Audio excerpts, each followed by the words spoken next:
Bonjour, bonjour. Nizere ko mubandanya munkurikirana kandi biriko biragenda neza. Hama tugire hamwe strategie ya margin call.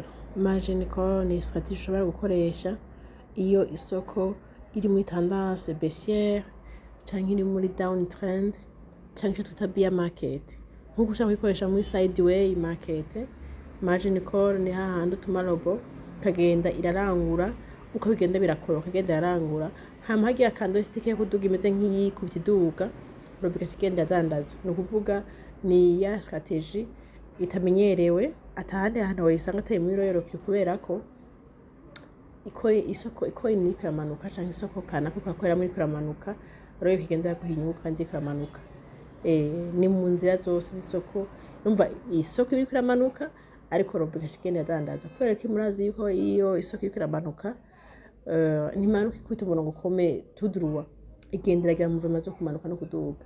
Iyo igize akamuvuma ko kumanuka robo yarangura, iyo coin igize akamuvuma ko kuduga robo ikidandaza. Uzosanga ari igenda yaguha inyungu uko yagiye irarangura kubera ko ifata ama position menshi bivanye n'umutahe ufise. Ifise umutahe mutoya yafata ama position kanaka, umutahe uheze coin nimba bananije imanuka rero kikabandanya irindiriye yuko iduga ikagera ku position yahereje ko ikabona kugenda idandaza. Hari n'igihe rero uko igendera amanuka yongeye iduga robo ikagenda idandaza nyine muri ico gihe ugasanga amahera aguma yinjira ari menshi. No gukora tugija muri application murabizi ko mu gukora duhera muri Royal Q, okay.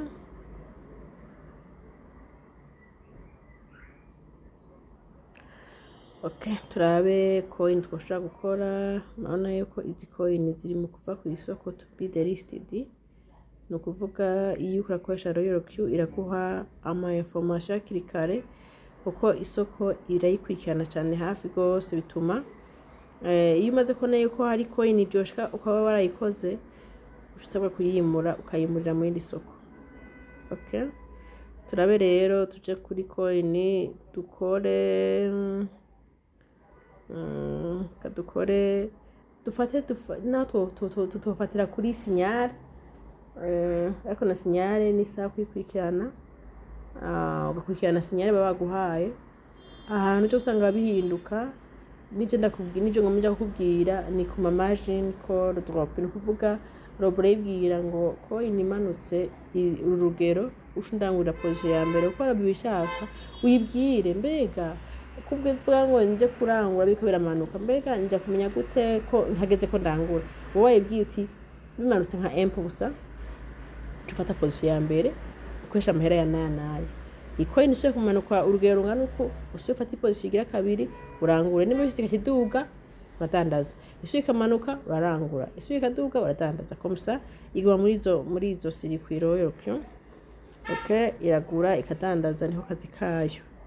Okay, turabire kuri Bitcoin abari dukorera ko. Okay, mwese murayibona Bitcoin ngiyi iri kuri $95,026 niri kwiragurwa ibi n'ibiciro byayo. Hanyuma uru n'urugero imaze kuduga ko igeze muri plus 1,28%. Okay, kugira rero bone tendance y'isoko si bibe nibi cyane bikwereka tendance yego birakwereka apparemment tendance y'isoko ariko cyane graphique ni kwereka tendance y'isoko. Tushonda muri Bitcoin. Okay, maze kwishondamwo irakwereka isoko yene yifashe.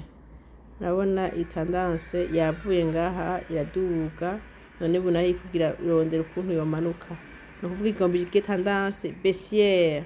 Okay, umva igiye avangaye igiruku tendance haussière ubona igomba imanuke niyo mpamvu kidukoresha margin call drop. Margin call drop kubera isoko ibiri kuramanuka tendance baissière muri down trend kandi muri bear market. Okay, ukiri ngaha rero ni nk'aba bandi usanga ariko rakora abanza kuvuga ngo mbega basha ngo sinyari ngo yandenganye ngo ndahombye oya mu isoko ya crypto réel nta by'amasaha umwanya wose urakora umutahe wose ufise washaka gukora urabiye kuri graphique cyane naho ufise umutahe ushaka gukora muri margin call drop strategy umwe wose urakora peu importe coin amasaha bimaze baguhe signal. Okay, ucuta ngaha rero muri create, ukaza kandi muri create encore. Okay, tuko turatuma robo itugurire coin ya Bitcoin ikorere muri strategy ya margin call. Strategy ikora igihe isoko iriko iramanuka niho iri mieux. Okay, ucuza ngaha muri trade setting. Okay, ukacuta muri manual create. Narabwiye ko ngaha muri smart create ushaka gukora ngaha ni muri automatique, bisanzwe bikoze birimwo ukoreye ngaha nibike ushiramwo. Aho ngaha ni muri manual urayibwira uyitegeka igikorera ngene n'ingene bikora. Okay, ucuza ngaha kuri first buy in amount, first buy in amount. Okay, ukabishiramwo umutahe ugomba gukoresha. Dusuppose yuko dukoresha $200. Umutahe wanje ufite ngaha muri balance ni $200, niyo ngomba gushira kuri coin ya Bitcoin. Okay, rero ushwanza ugakora ibiharuro ukiyumvira uti mbega no koresha umutahe ungana gute kuri position imwe bivanye n'umutahe mfise. Mu ntame kuko wakora margin call wirinda kuja munsi y'amakoro zindwi, amaposition ndwi. Ugiye munsi nko wabikoze neza mu ncamake uharura uti ndashaka kuronka amaposition ndwi muri uwo mutahe wanje mfise, bibaye ngombwa ukayarenza ni vyiza. Twere ngaha tugadufatira ku maposition 20.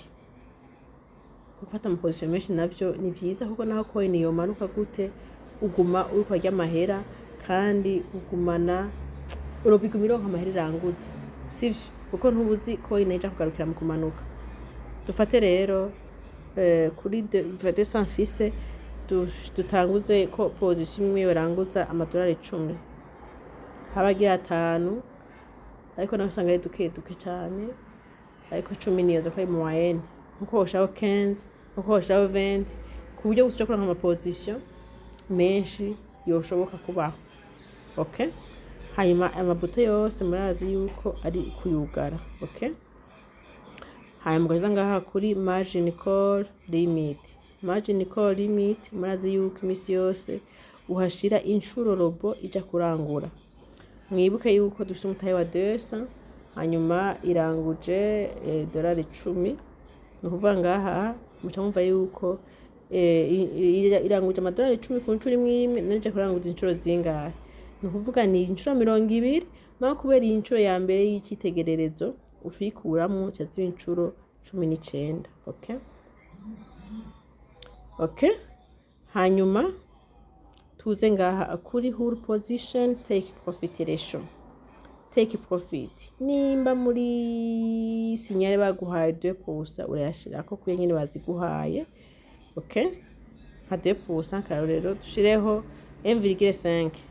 Take profit ntoya igereranye iri mu moyenne bituma robo byoroha yuko idandaza mu gihe isoko iri kuramanuka. Okay, hama whole position take profit callback.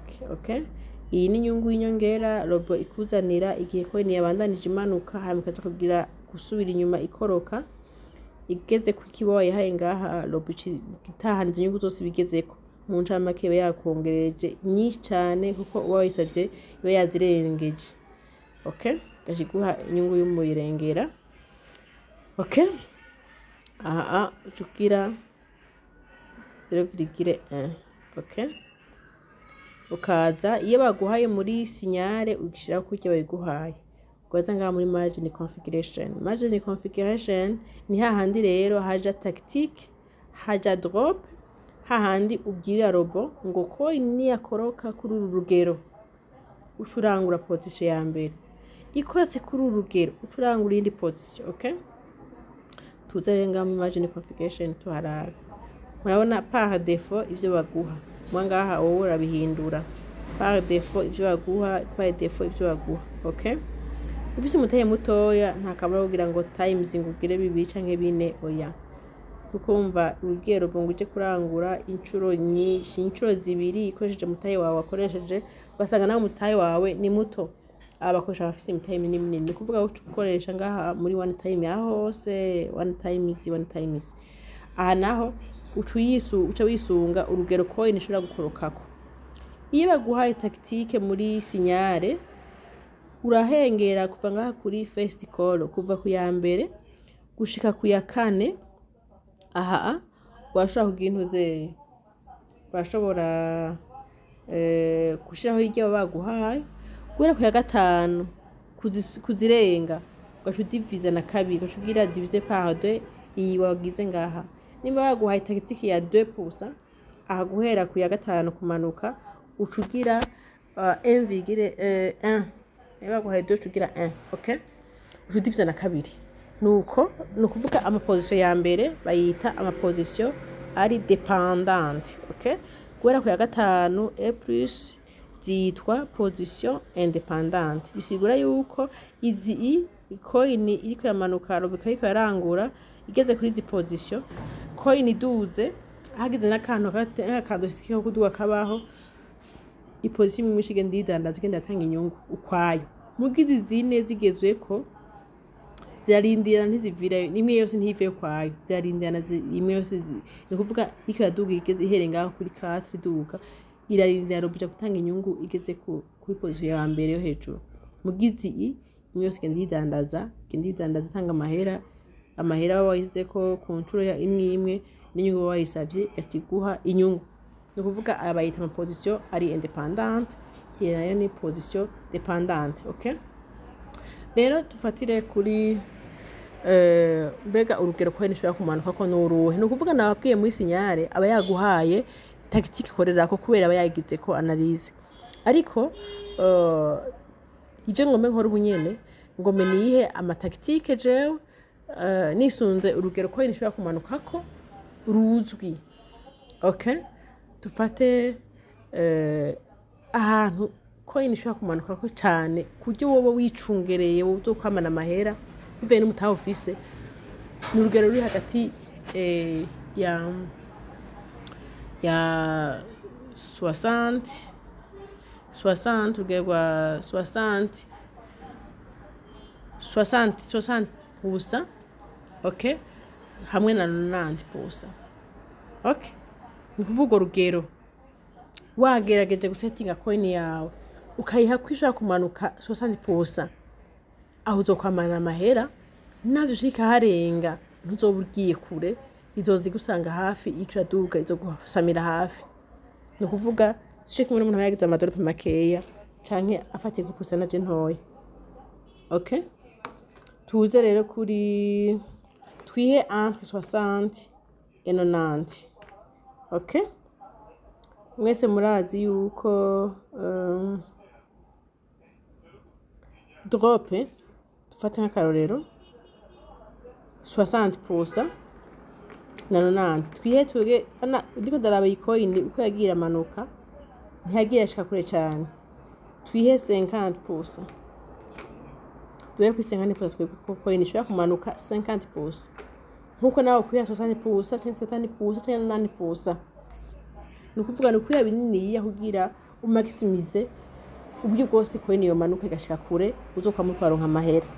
Dufate ku 50% twihe ko coin ishobora kumanuka 50%. Bisigura yuko uteranije amadrop yose uzowashyize ko ngaha aja kungana canke asumba 50%. Hakarorero dufate amaposition ya mbere ane tuyahe 1 coin imanutse 1% robo ikirangura kuzinshuro za mbere zine.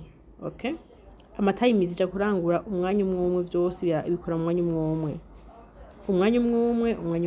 Okay, gwera nko kuri position ya gatanu kumanuka dufate nk'izindi zine za mbere twavuye kuje gufata ama position 19 twihe 1,5 akarorero 1,5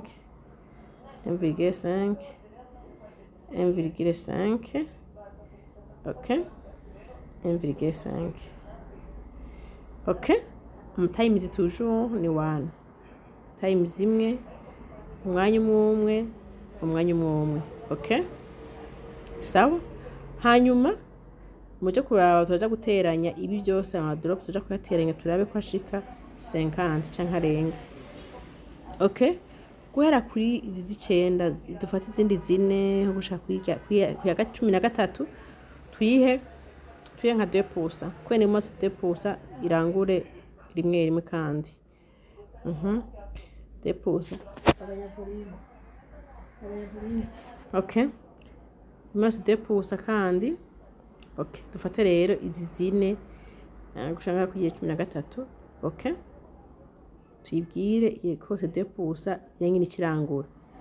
Okay, izi zine zindi 2% ikirangura. Okay, guhera kuri 13 nko gushika kuri 16 tuyibwire ko ni kotse 3%.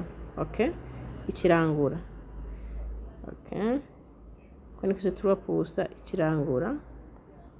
3%. Okay, 3% ikirangura kandi iranguze mu ncuri imwe. Okay, izi zisigaye za nyuma zibiri zitatu bambe ikiranguza ko ni kotse 4%. Ko ni kotse 4% irangura incuri imwe. Duteranye rero bino bintu turabe yuko byo bingana au moins guhera kuri 50 basi au moins. Mwe biteye munini ya uri libre washaka gufata ugashika nko kuri 90%. Wawisekirije gose wawirinze wamana amahera kenshi kuko coin uko uzogenda amanuka uzogenda arangwa. Dufate ama 4 ane ya mbere kandi zine za mbere zivara 4. Okay, 1,5 zine za mbere za kabiri zivara 6. Okay, izi ama 2 ane avala 8, ama 3 ane avala 12, ama 4 atatu avala 12. Tuvuga ni 24 plus 14 bingana 38 plus 4 42 hashabura 8. Okay, mu tuge 50 twihe ngaha hari 2 tuage 2,5 au moins 2,5. Okay, tutoye 42 twongeyeko 2,44 tufate no ngaha okay, tugabanye ngaha yitruwa twashire 4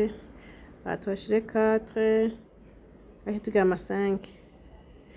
Okay, 5. Okay, ubu ni bon bashaka gushikana 50% uharuye aya madrop yose ashika 50%. Okay, aha rero ubona yuko konfigira ibintu neza. No kuvuga muzokwihe mu mategeko ni entre 60% et 90%. Ako ndavyo kuniko niko yamanuka mbona umengo ntimanuka cyane cyo tuma ni high 50. Okay, fuza ngaha rero kuri confirm kavyemeza bitoje gushiramo n'ivyo hehe muri margin configuration. Tuzera kuri buy in callback murazi yuko yama ingana canke ikaja munsi ya take profit callback.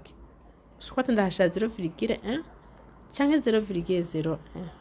Okay, hanyuma tuze ngaha kuri distributed and take profit allocation. Okay, izi zihayi ziramaze nganda zireka izi nyene twate ugira ikingana na take profit wagize cyangwa kugira ikiri munsi. Izi 1,3 ziri munsi ya 1,5 nihaye haya muri take profit. Okay, izi nza position ziri independent guhera ku ya 5 mayibona 5th sub position kumanuka gusha ku 19. Okay, uzanga kuri confirm. Okay, ugaza ngaha kuri sub position take profit callback. Iyi ni take profit callback y'ama position ari independent. Iyi nayo ni take profit callback y'i position ziri dependent. Okay? Aha rero ucwandika ucugira 0,1 nk'igi nyine wagize kuri take profit callback. Okay? Gusa ngaha muri advanced settings. Okay? Ukaraba ko ari one shot. Ukwize muri sike murazi kigumire peta ntiheza uveyo. Ariko abashatse barabikora. Ariko ushite muri one shot naho ni sawa, iragenda ikadandaza ama ikataha ugasubira kayisettinga gushasha kugomvye. Nkuko ugomvye uca muri cycle uku ya muri cycle kugira ibandanye irepeti iyo commande. Dufate nk'iyo waguze nka Bitcoin ukaba wayiguriye hasi, iri hasi yaramanutse, kwishira muri cycle ni bon, kuko urumva bituza biroroha isuye kumanuka igashaka kuri entry kugihe wari winjiriyeko cisubi karangura kandi. Twishe muri one shot rero je gusohoka, hanyuma idandaza ya mitahe amadaja kwituma kandi gushasha. Cusho ndarire kuri save, hanyuma mukaza kuri confirm. Okay? Ugeze ngaha rero ucuza kuraba ngaha kuri full warehouse mode, ukemeza kuri I understand. Nukuvuga ngaho ugomba bimezanye rero na bya bintu by'amaposition twavugana. Nuvuga nimba nakoreye muri ya one call imwe nkunda ndababwira ukora one call mu ukayikora muri margin call, uko murazi yuko itandase iri kiraduga ntiduga ikwita umurongo iduga igenderagira ibintu byo kumanuka no kuduga, sije mu gatandase ari kuduga ucukorera muri warehouse mode. Okay? Iyo ukorera muri buy poverty canke compounding strategy ucukorera ngaha muri sabibini mode kubera wiha amakoroza 5 yonyene. Okay? Iyo wewe warengeje amakoroza 5 nko muri margin call murabizi ushayemeza ngaha 5 plus ushemeza ngaha kuri sabibini mode re time settlement. Ukemeza kuko hambwa cyo confirma uko. Okay? Ugeze ngaha ushuza karaba ngaha rero aha kuri initial buy in price. Okay? Igiciro robo irangurira ko ubwa mbere position ya mbere ja kwifatira ku giciro kiye. We ni ukibwira. Tumenyereye kenshi uko twafatiye hajya coin twayibona iri tandasa ari baissière uca wemeza ngaha. Okay? Ugacibwira ngo irangure ku giciro iyo coin nyene igeze ko actuellement no mwanya tuvugana. Okay? Muco gihe rero nta bintu cyo kwanza kwandikamwe. Iyo bakiguhaye muri sinyaro bagicandikamo, batayiguhe naho bahagwa ngo current price ucandika ushonda ngaho kuri confirm. Rero twe ko twarabiye ku giciro igeze ko agitwerema utawemeza ngaha kuri confirm. Okay? Ugeze kuri confirm rero ucuraba ino buto ya switch on margin call. Switch on margin call ni buto ifasha robo kwiza irarangura yongera idandaza yisubiriza iko niswe kumanuka igasubi karangura, kuko iyi buto iyo wayugaye ikirangwa rimwe ryonyene. Switch on margin call no kwama yuguruye mu gihe wakoreye muri margin call cyangwa mu gihe wakoreye muri ya one call. Imwe nababwira ukorera muri margin call imwe nziza, iyi buto yugara gusa mu gihe wakoreye muri one call iri simple ku mutaye mutoya ubaho umuntu afise. Okay? Kuri switch on margin call rero ucuyugurura kugira robo ije gushobora kuzira irisubiriza irangura coin call isubika cyane kurangura. Okay? Ukayugurura ugaca uraba yuko ivyo biri baca bagwa ka resume k'ivyo wakoze, ukaraba hata namwe wihenze araho wihenze usubira inyuma ngaho muri trade setting ukaja kubimodifya ukabisubiramo. Okay? Umaze kubona rero byose ko wabikoze neza ucuza ngaha kuri activate ukemeza, hanyuma ukaza kuri I understand ukemeza, ugaca wemeza kanyuma kuri create. Okay? Umaze rero kubona ko wegeze kuri pause. Okay? Ucubona ko wahejeje gutuma robo yawe atakibazo na kimwe gisigaye, hasigaye kuja ngaha ino ukagira retour 2 fois kugira uje muri stratégie retour. Okay? Hagira n'indi retour nkaza ngaha muri stratégie pour vérifier ko ndayibonamwo mu macoin ifise mu isoko nakoze nuko mubandanye munkurikirana kandi ufise ikibazo arashobora kubaza nibaza ko tuko turafashanya mu guhana ahantu ubumenyi kandi ntumbere n'ubugira bose babimenye nuko mubandanye munkurikirana